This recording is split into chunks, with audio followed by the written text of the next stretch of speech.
Olá pessoal, estamos de volta aqui com mais um vídeo, um vídeo baseado nas nossas questões.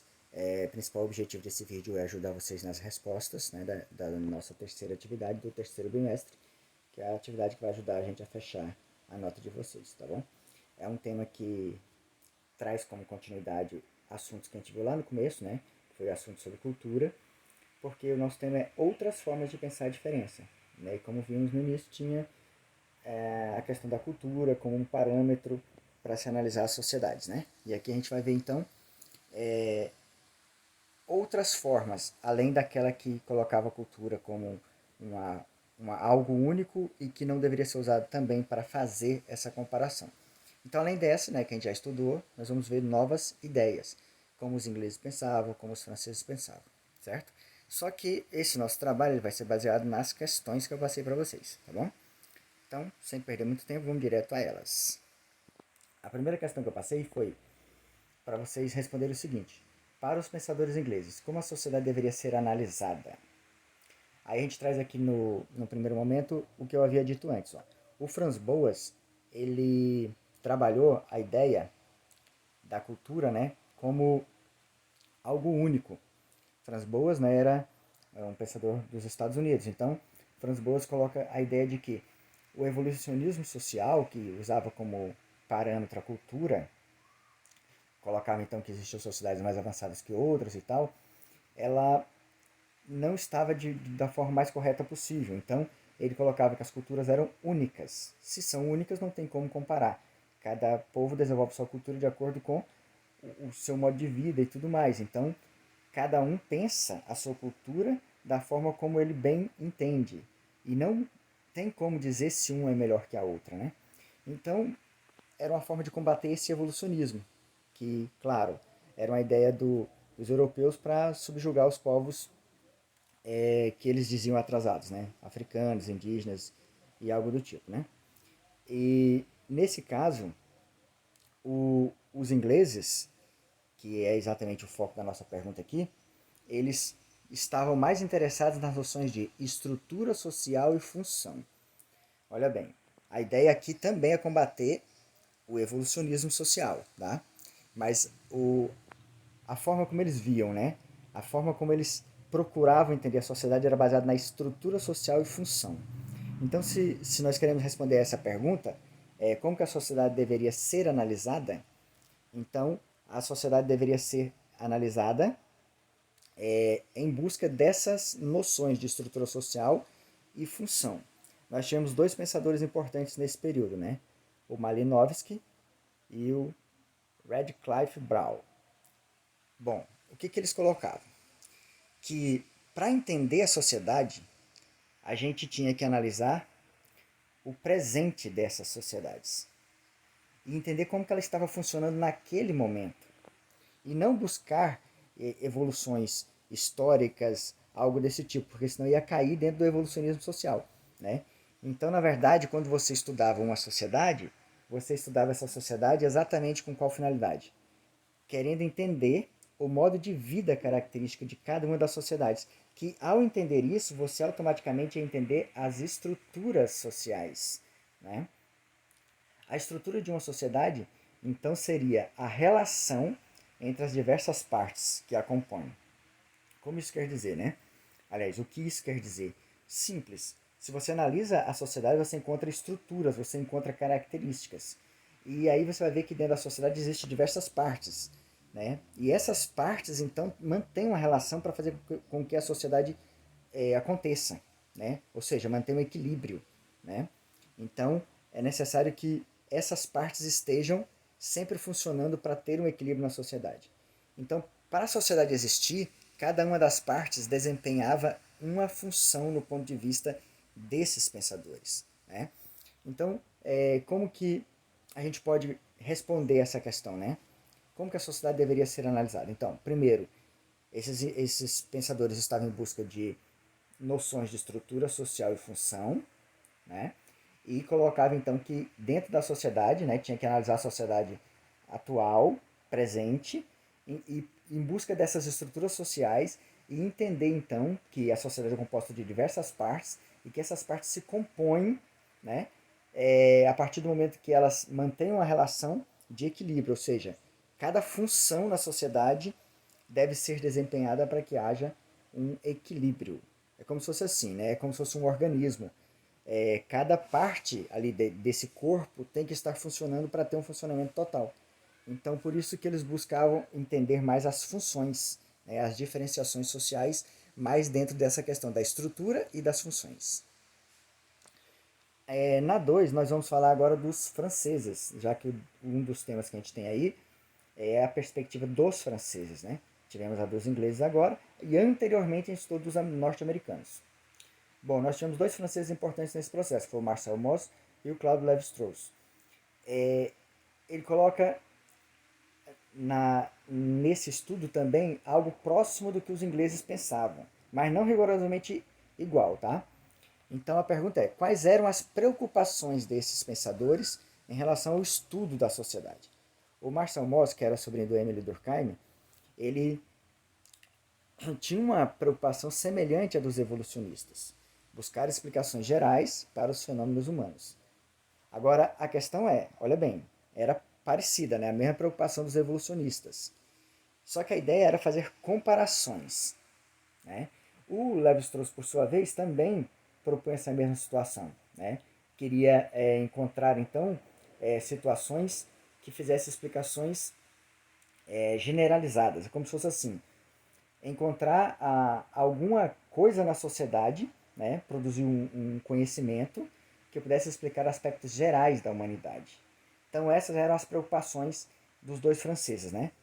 Buscar sempre um conhecimento comparativo, né? Que buscasse uma explicação e que valesse de forma geral para a sociedade, para a humanidade. Então, resume nessa última frase, né? Seria mais ou menos a explicação da questão, a resposta da questão. Ó. Buscava explicações mais gerais e necessariamente comparativas, sem, no entanto, pressupor uma escala evolutiva. Construir modelos de explicações que não incluíam a noção de progresso. Então, na verdade, era mais entender as sociedades, ver mais ou menos como que as sociedades vão se desenvolvendo ao longo do tempo. Por isso, esse conhecimento era importante porque tinha uma ideia comparativa, comparar uma sociedade com outra, mas não entender que uma sociedade, ao evoluir, ela está indo rumo ao progresso. A evolução seria no sentido apenas das mudanças que vão ocorrendo naturalmente. Tá? É um pouco tanto quanto complexo, né? E sutil as diferenças, mas seria mais ou menos nesse sentido que os franceses pensavam.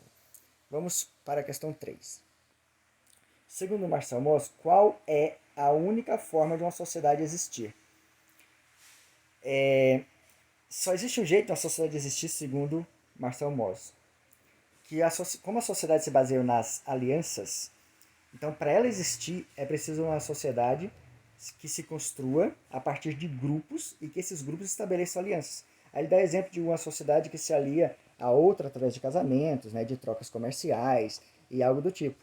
Então, é aquela questão de que dentro da sociedade os grupos, né, têm que estar relacionados. Né? Então, para existir, a sociedade precisa de grupos que estabeleçam alianças, certo? Considerando esses tipos de sociedades, né, nós nos deparamos com a situação, né, de existir sociedades complexas, sociedades simples e tal. Só que esse termo simples, ou principalmente o termo complexo, é bem difícil de você fazer uma análise, porque tudo depende do ponto de vista e do contexto. Né? A oposição entre simples e complexas foi uma das formas empregadas para distinguir as sociedades. Agora vamos lá. Nesse sentido, usar essa diferenciação, a gente volta lá para o evolucionismo. Né? Existe a sociedade simples, sociedade complexas. Só que todas as sociedades, tanto são simples quanto complexas ao mesmo tempo, porque todas têm o seu grau de organização de forma bem complexo, no sentido de fazer aquilo funcionar, de ter cada um ali a sua função, né, cada um exercer sua parcela de contribuição na sociedade. Mas, de modo geral, o que seria então a sociedade complexa? Já que é isso que a gente está querendo saber. Então, seriam aquelas que combinam a grande escala de tamanho, ou seja, sociedades grandes, com muitas pessoas, com uma organização muito maior, né? A presença do Estado tá? É fundamental para ser complexo, porque com o Estado tem leis, tem toda uma relação, né, ali bem complexa, e fortes diferenças culturais internas e uma diferenciação social destacada. Ou seja, para ser complexo tem que ter até mesmo grupos com características culturais diferentes, classes sociais diferentes, né, que é a diferenciação social. Então a sociedade complexa é uma sociedade capitalista, uma sociedade atual, né, uma sociedade ampla, como a gente tem hoje de alguns estados, de algumas até mesmo de alguns países, né? Então seria algo bem amplo nesse sentido para você dizer que uma sociedade já estava no nível de ser considerada complexa, segundo esses estudos que a gente está vendo, né, baseado principalmente no pensamento dos ingleses e dos franceses. A nossa última questão ela é bastante ampla, porque ela traz assim, já que a gente quer diferenciar, quer classificar, quer entender a sociedade, existem formas de fazer um estudo em cima disso.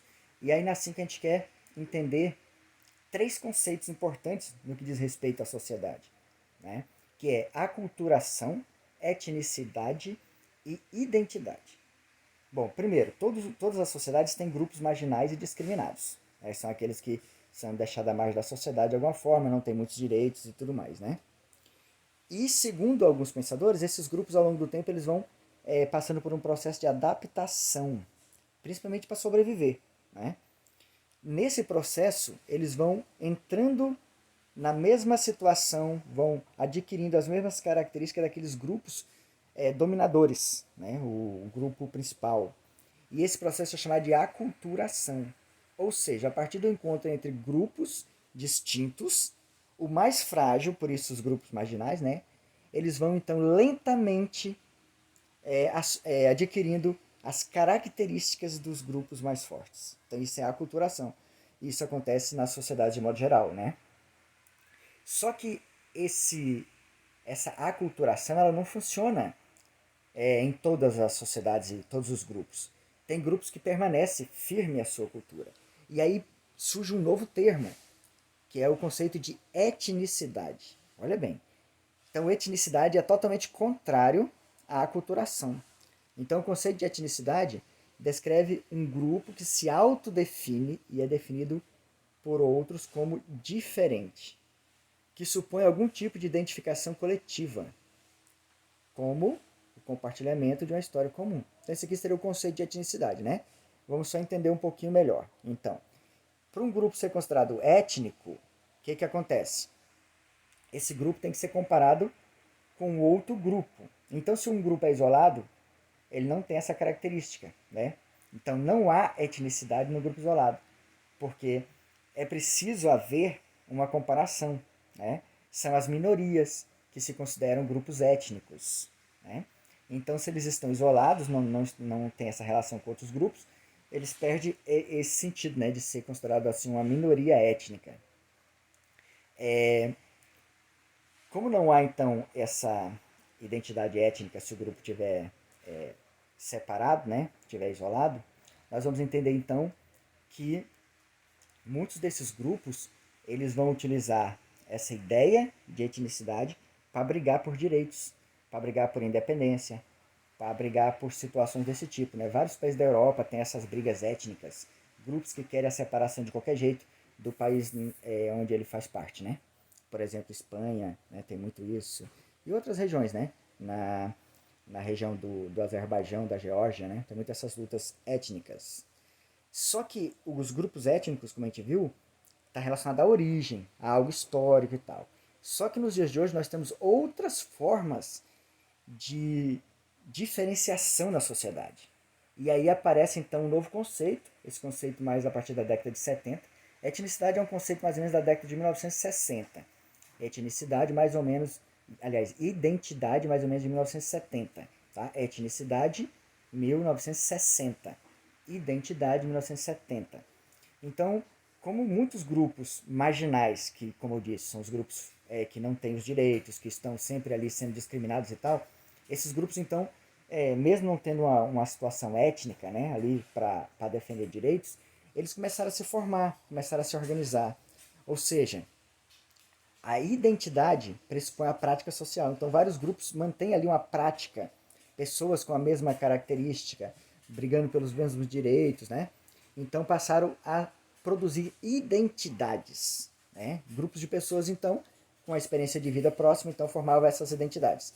Então, as identidades elas estão sendo formadas constantemente, tá? Elas não são definitivas, elas são transitórias, tá? Elas nunca são acabadas. Por exemplo, um grupo religioso, né, que mantém ali uma identidade, né? Talvez o grupo hoje que tem uma identidade maior, que é o grupo dos homossexuais que brigam, né, ou buscam direitos familiares. Então, isso são identidades, né? Então, de modo geral, o que ajuda na formação de uma identidade são as situações da vida que a gente não consegue controlar, que são as coisas extras, né, que estão na sociedade e que afetam a vida das pessoas, como, por exemplo, a exclusão social. Acaba gerando a identidade ali naquele povo que está sendo excluído, naquela classe que está sendo excluída, a discriminação sexual, né, a intolerância religiosa. Então isso vai formando as identidades. E aí então nós temos essa outra forma de pensar a sociedade. Então nós temos esses três conceitos bem interessantes, né? A aculturação, quando o grupo consegue, o grupo maior, né, consegue ao longo do tempo passar a sua cultura para os grupos menores. Então o grupo menor, os grupos marginais, o grupo que tem uma quantidade menor de pessoas, de direitos, esse grupo acaba adquirindo a cultura do mais forte. A etnicidade, quando o grupo mantém essa cultura forte, né, tradicional, histórica. E a identidade, que é uma coisa que está sendo montada a cada dia de acordo com os pensamentos, com as práticas sociais, né? Então é isso, pessoal. As nossas questões são essas. Vocês viram aí que são conceitos bem interessantes, né? Que faz com que a gente continue buscando aí o entendimento da nossa disciplina e, claro, né? Uma das coisas mais importantes é buscar o entendimento da vida também, né? Que é um dos objetivos aí da sociologia. Correto? Qualquer dúvida é só me chamar. Valeu, pessoal.